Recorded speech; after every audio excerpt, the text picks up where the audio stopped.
Hallelujah. Purihin ang Panginoon. Magandang umaga po sa lahat. Welcome po sa bawat isa. Tayo po muna yung manalangin. Lord, salamat po Ama sa umaga ito, Panginoon. Bigyan mo kami ng napakagandang panahon, Panginoon, upang Panginoon makarating dito sa iyong templo at makapagsamba sa iyo. Salamat po Ama, pagpalain ng bawat isa. At kung mayroon mo Panginoon may nararamdaman sa mga oras na ito, na narito sa iyong templo, Panginoon, bigyan mo ng pagdating, Panginoon. Salamat po Ama, pagpalain mo iyong mga salita sa umaga ito. Bigyan mo kami ng pangunawang ito ang aming maunawaan. Ako Lord, bilang lingkod mo, tulungan mo ako Ama na ito'y maibahagi ay ngayon sa iyong kalooban, Panginoon. Salamat po Ama, palain ng bawat siya sa amin, Panginoon. Pamidalangin sa pangalan ng Panginoon Jesus. Amen. Thank you Lord, purihin ang Panginoon. Welcome po sa bawat isa. Napakabuti ng Panginoon sa ating mga buhay. Purihin ang Panginoon. Salamat sa Panginoon. Ang pamagat po ng ating pag-aaralan ngayon, sino ang ililigtas, sino ang iingatan, at sino ang pagpapalain ng Diyos. Purihin ang Panginoon. Bago po ako mag-start, gusto ko lang panoorin yung maliit na video. Medyo video. Ang bottom line lang naman ng buhay, simple eh. Hanapin mo kung sino gumawa sa'yo. Hanapin mo kung sino gumawa sa'yo.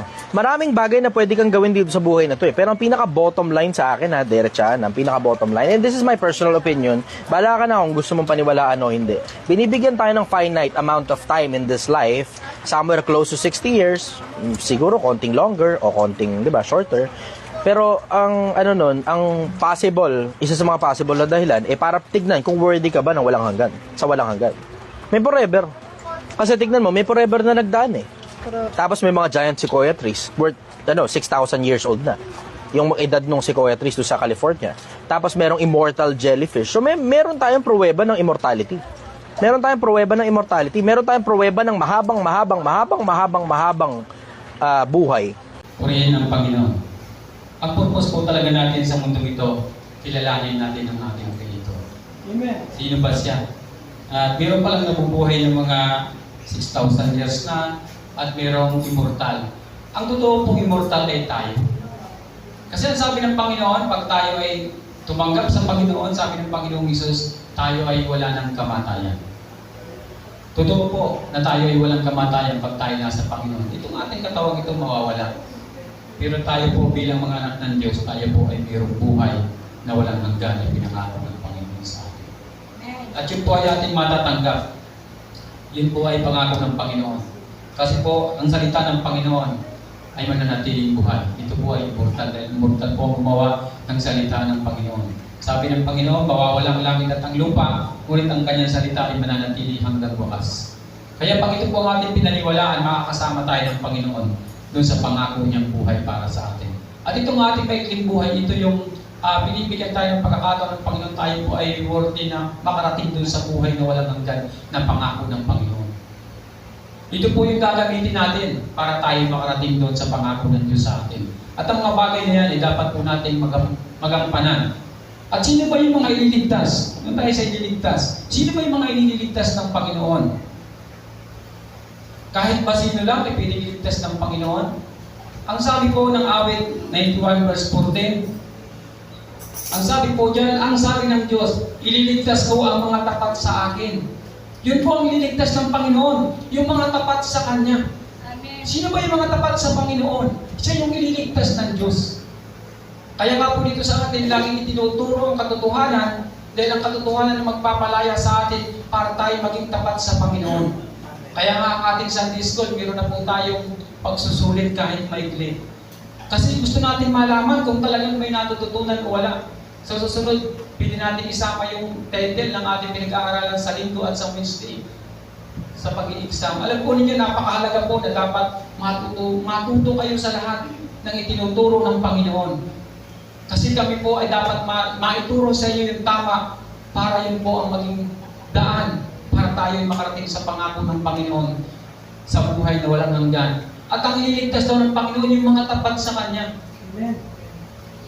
Ang mga tapat kong mag-asawa ay nagkakaroon ng forever. Amen. Pero pag hindi po tapat, hindi nagtatagal. Napakahalaga po na tapat tayo sa Panginoon. Dapat po maging tapat tayo sa Panginoon.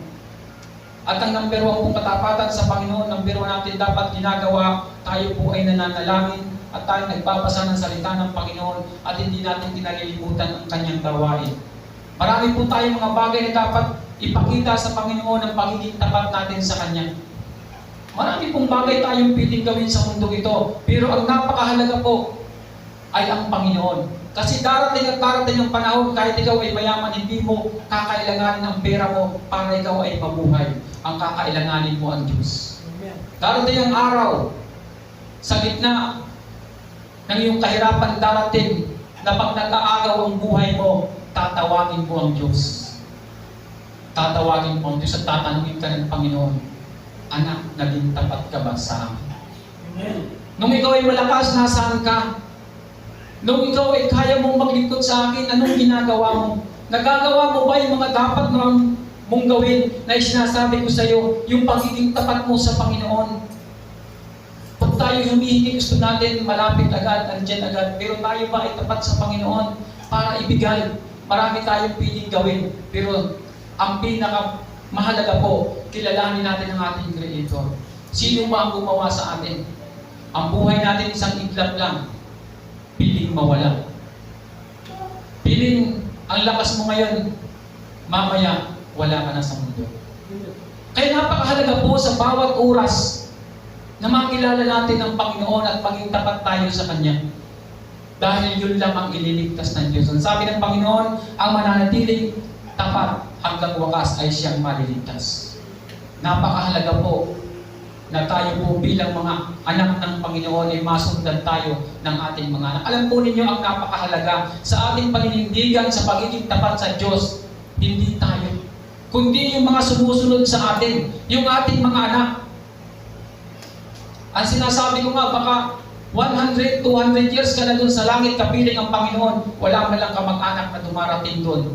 O ang mga anak mo hindi mo nakikitang dumating doon. 200 years na ang nagdaan. Ibig sabihin sa ibang lugar sila napunta. Anong ginagawa mo sa paglilingkod sa Panginoon na hindi ka nasundan ng iyong mga anak? At hindi sila naligtas at darating ang panahon.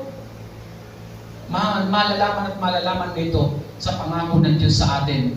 Bakit hindi ko nagawa? Alam po ninyo, doon sa impyerno, wala pong mercy. Wala na pong habag doon na pili mong tawagin ng Panginoon. Panghabang panahon kaparusahan ang naghihintay sa mga tao doon. At ang sabi ng Panginoon, ang ililigtas ko yung mga tapat sa akin. Kaya po ako, panisasalita, lagi kong hinihiling ang inyong patuloy na pagtitiwala sa Panginoon at yung pagiging tapat natin sa paglilingkod sa Diyos. Sana po ito ay makita ng Panginoon sa atin para tayo ay makasama sa mga ililigtas ng Panginoon pagdating ng panahon. Amen. Tayo po, pag tumanggap sa Panginoon, tayo po ay mga immortal. Wala na po tayong kamatayan. Yan ang pangako ng Diyos sa atin. At yan po ang ating hinahangad na maibigay ng Panginoon sa atin. At yan po ay magagawa lang pag tayo ay magiging tapat sa Panginoon. Ang pagiging tapat po sa Panginoon, dapat ito po ang ating magawa. At magagawa lang natin ito kung tayo palagi nagbabasa ng Kanyang salita at nananalangin araw-araw. Yun po ang magpapatibay sa atin para tayo maging tapat sa Panginoon.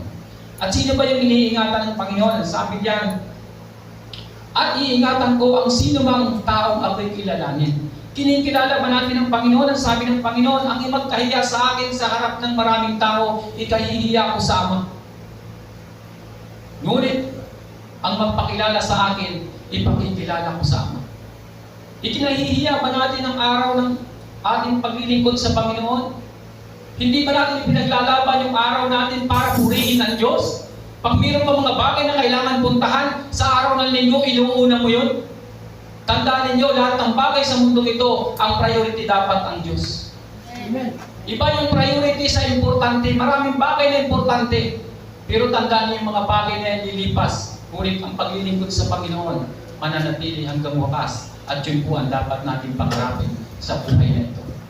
Maging ang yaman, maging ang ginto, kumukupas, lahat ng bagay nawawala. Pero ang pangako ng Panginoon, mananatili hanggang wakas. Iingatan ng Diyos. Ang sabi diyan, iingatan ng Panginoon yung kumikilala sa Kanya. Amen. Dapat po kilalanin natin ang Diyos. Pag kinikilala natin ang Diyos, ginagalang natin siya. Yung sinasabi niya na kapahingahan dapat pinaglilingkod natin sa Panginoon. Yung mga bagay na priority dapat yung nangagawa natin. Maraming importante sa bagay na ito, sa mundong ito, pero dapat ang priority natin ang Diyos. Importante ang buhay natin, importante ang ating mahal sa buhay, importante ang kamag-anak natin, importante ang tatay at nanay natin, pero dapat ang Diyos ang priority natin. Ang sabi ng Panginoon, hindi piling maglingkod sa akin ang nagmamahal sa kanyang magulang, sa kanyang mga kapatid na babae, kapatid na lalaki, nang higit sa akin, ang sabi ng Panginoon.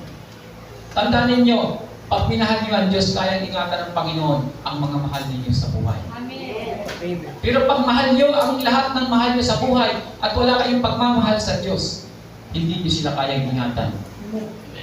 Yan po ay napatunayan ko, kalapit ko si Pres.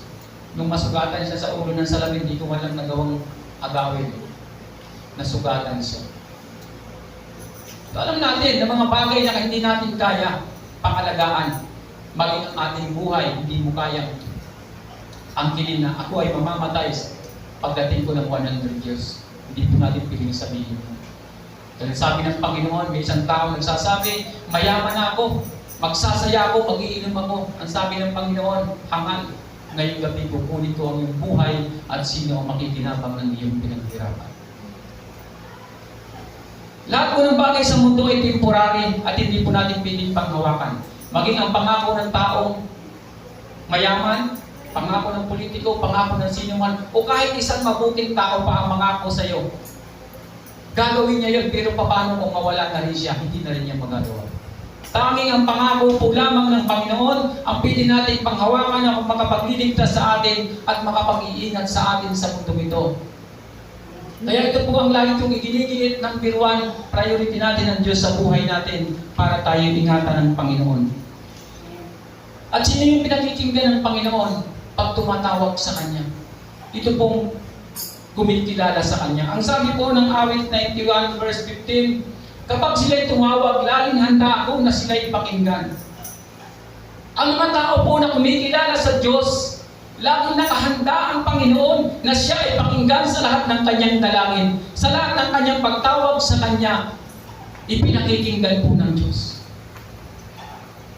Bumibigkas ka pa lang, nando na nakaprepare ang pangako ng Diyos na ibibigay sa iyo. Kasi sila yung pinakikinggan ng Diyos. Sila yung laging priority ng Panginoon, yung mga kumikilala sa Kanya. Ang sabi diyan, kapag sila'y tumawag, laging handa ako na sila'y pakinggan. Aking sasamahan at kung may problema, ay sasakluluhan. Ang sabi diyan, kung may problema, kung kilala natin ang Diyos, mahal natin ang Panginoon, kung may problema ka, sasakluluhan ka ng Panginoon. Laging nandyan ang kamay ng Diyos, anak. Kailangan mo ako, nandito ako. Sa Diyos tayo tumawag. Sa Diyos tayo magtiwala. Maging ang ating buhay at ang ating buong pamilya, isurrender natin sa Panginoon. Para po ang lahat ay maingatan ng Diyos.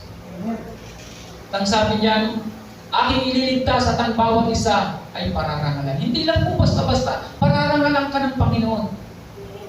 Ipakikilala ka ng Diyos pag pinakilala mo siya. At ang mahalaga po dito, pagpatuloy tayong naninindigan sa ating pananampalataya sa Diyos, maliligtas po pati ang ating mahal sa buhay.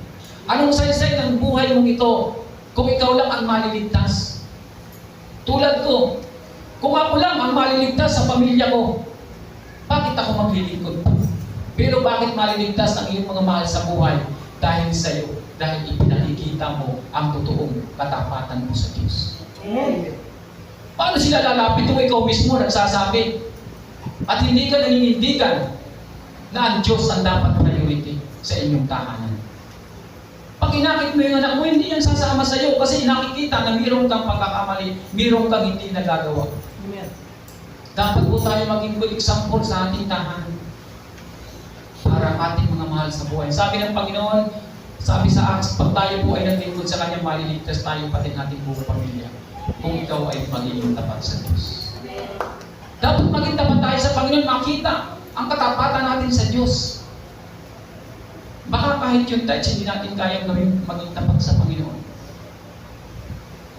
Baka ikaw pa nag-uutos, anak, ibili mo ito. Touch sana natin ito, kaya lang kailangan natin. Lagi kong sinasabi kay pastora, kung tayo ay walang pera, walang pambayad sa kuryente, halimbawa, walang pambayad, o kaya yung pambayad na yun ay pan-tides lang, i-tides mo, okay lang, paputulan tayo. Hindi lang naman tayo nag-iisa, dami natin.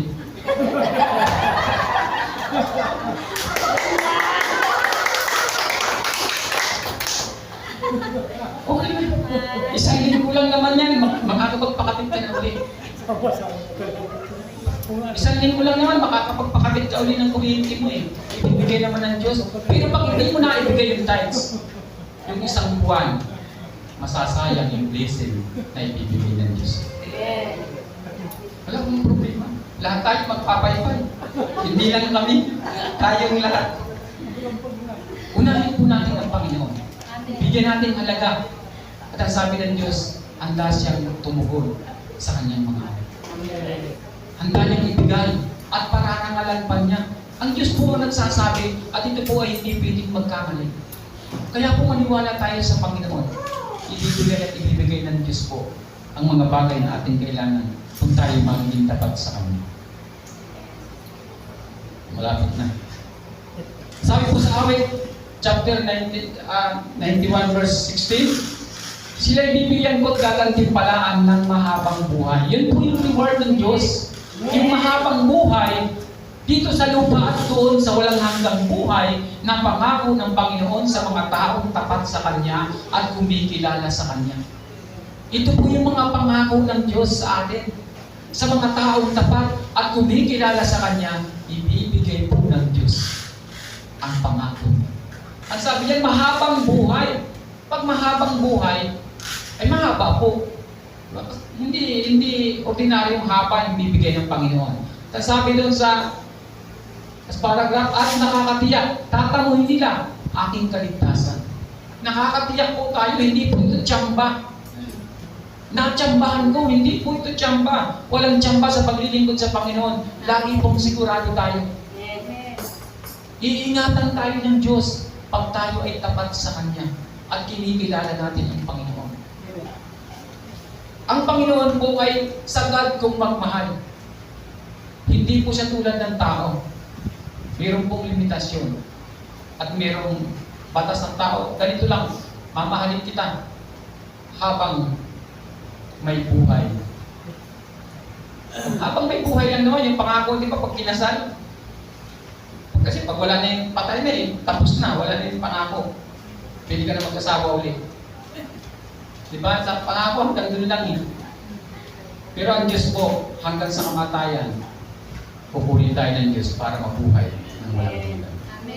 Pag tayo po ay tapat sa Panginoon, mahal natin ng Diyos, ipinakikilala natin siya, lalo tingin sa ating pamilya. Number 1 po, dapat makilala ang Diyos sa pamilya natin. Amen. Kaya sa akin pong paglilingkod sa Panginoon, talagang tuloy-tuloy ang pananalangin ko na ang mga anak ko ay makasama ko sa kaharian ng Diyos sa darating na panahon. Dahil lahat naman tayo mawawala sa mundo, ngunit meron tayong Diyos na buhay na siya natin tuturuan. Kanya dito nung umawit si DJ at saka si Maika, sabi ko parang mga anghel sila, ang lalaki. At sabi ko si Ma'am Flor, pag mag-uniform din ng puti, malaki din siya, matangkad. Yung si Liway, nakikita ko tatangkad, yung mga matatangkad pag tumayo dito, parang napupunog yung unahan ng kaliwalhatian ng Diyos. Yeah? So talagang sabi ko, napakalusog ng kanilang spiritual na buhay. Masaya po sa paglilingkod sa Panginoon. Kaya nga, sabi ko, dapat paggamit natin sa Panginoon yung ating talento. Dito po sa amin ay hindi binabasihan yung edad. Tayo po ay lahat pwedeng mag-alay sa Panginoon. Na mga awitin. Gusto mag-alay sa Panginoon. Ng awitin, pwede kang umawit. Salamat sa Panginoon. Alam ko lahat tayo ay bibigyan ng Panginoon ng mga bagay na ito kung tayo magiging tapat. At sino ba yung pinagpapala ng Diyos? Sino ba yung mga pinagpapala ng Panginoon? Siyempre yung mga tapat sa Kanya. At yung iniingatan niya. Yung mga pinagpapala ng Diyos, sabi sa Kawikaan, chapter 8, verse 21, ang sabi diyan, ang sa akin nagmamahal, binibigyan ko ng yaman, aking pinupuno ang kanilang mga sisidlan. So sino yung nagmamahal sa Diyos? Di ba lahat tayo? Kaya sigurado, mayroong kayong pagpapalang galing sa Panginoon. Yung yaman, binibigay ng Diyos. Pag tayo tapat sa Kanya, ibinibigay ng Panginoon yung mga bagay na yan na kailangan natin. Ibinibigay po yan ng Panginoon. At yan po ay subok na ng inyong lingkod kung paano binibigay ng Panginoon yung mga pagpapalang. Sabi niya, bibigyan ka ng yaman. Aking pupunuin ang kanilang mga sisidlan. Pinupuno po ng Diyos yung inyong mga sisidlan. Kaya pag ako'y bumibili ng pantalon, hinahanap ko yung pasok, yung cellphone. Kasi may mga pantalon, mababaw lang yung bulsa, kalahati lang ang pumapasok. Pag naglagay ka ng pera, kaunti lang yung laman. Kaya pinipili ko yung medyo malalim yung bulsa. Yun ang pinipili ko para pag naglagay ka ng cellphone, ay hindi siya mahuhulog. Alam mo niyo ibig sabihin ng malalim, dapat po malalim ang ating pagtitiwala sa Diyos. Malalim ang ating pagkakilala sa Kanya para po ang mga blessing na ibibigay ng Diyos sa atin ay marami. Yung nagmamahal, patuloy na nagmamahal sa Kanya ang pinagpapala ng Diyos. At ang nagmamahal sa Panginoon, yung sabi ng Panginoon, ang sumusunod sa aking mga salita at gumagawa ito, siya ang nagmamahal sa akin. Sabi nga ng Panginoong Isus doon sa ayong panahon na ang Panginoong Isus ay nangangaral sa sabi ng kanyang mga alagad, Guro, ang inyong mga kapatid at nanay na nasa labas gusto kang makausap. Tinuro dito niya mga alagad, sila ang aking mga kapatid at ina, yung mga sumusunod sa kalooban ng aking ina. Tayo po, hindi naman tayo physical na mga Israelite, pero spiritual Israelite po tayo. At tayo ay mga angkan ng Panginoon. Salamat sa Panginoon. At sabi po sa Kawikaan chapter 15 verse 6, sabi po diyan, ang tahanan ng matuwid ay puno ng kayamanan, ngunit ang masama ay nagkukulang sa lahat ng kailangan. Pag tayo po'y matuwid, hindi po tayo nagkukulang. Ibinibigay po ng Diyos yan. Pero pag tayo kilo-kilo, di ba? Sino ba ang kahit sa kahoy, pag kilo-kilo, walang kumukuha? Nakaiwan. Di ba? Pag may mga kahoy nakatambak, pag pinili yan, pag pinapili ng tao, naiwan yung mga hindi straight, yung mga kilo, naiwan yan. At alam mo, ginagawa niyan, ginagatong, pinuputol-putol para igatong. Ang tao po, pag hindi matuwid ang pamumuhay, hindi rin po tayo magkakaroon ng kasaganahan. Ay kung hindi ka napapagkatiwalaan sa maliit, paano mabibigyan ng malaki? Di ba yung tao, yung halimbawa, tauhan mo, tapat sa'yo, di ba inaangat mo? At kahit hindi pa niya sweldo, nabibigyan mo siya ng favor para ibigay yung pangailangan niya. Kaunting daing lang niya, kaunting hiling lang niya, nandiyan ka kagad. Ang sabi nga ng inchik, pag yung mga tapat nilang mga tauhan, pag nagpaalam, taktak mo yung sweldo, huwag ka lang alis sa akin. Yung masabi ng inchik, taktak mo yung sweldo, magkano ba kailangan mo, taktak mo yung sweldo mo, huwag ka lang alis sa akin. Kasi tapat eh. Pero pag hindi tapat, alis ka na. Hindi na ikaw bigyan sweldo. Kasi po, hindi tapat. Pag tayo po'y tapat sa Panginoon, ibinibigay ng Diyos yung para sa atin. Hindi po nagkukulang. Talaga pong ibinibigay ng Diyos. At ang pinagpapala niya, ang sabi diyan, yun ang pinagpapala ng Panginoon. Yung mayroong ganong klaseng puso. At sana po, maging matuwid tayo sa harapan ng Diyos. Maging tapat tayo sa harapan ng Panginoon. Sa mga bagay na kailangan natin, hindi po magdadalawang isip ang Diyos. Ibibigay ng Panginoon sa atin. Salamat sa Panginoon sa patuloy niyang pagsama sa atin. Ang encourage ko lang po ngayong umaga, kasi paubos na ang oras natin, maging tapat po tayo sa Panginoon. Maglingkod po tayo sa Panginoon para makamit natin yung pangako ng Diyos. Pag nangangako po ang Panginoon, hindi po ito napapako ng tulad ng tao. Kaya lang po, lahat ay pilit makamit natin sa ating paglilingkod sa Panginoon.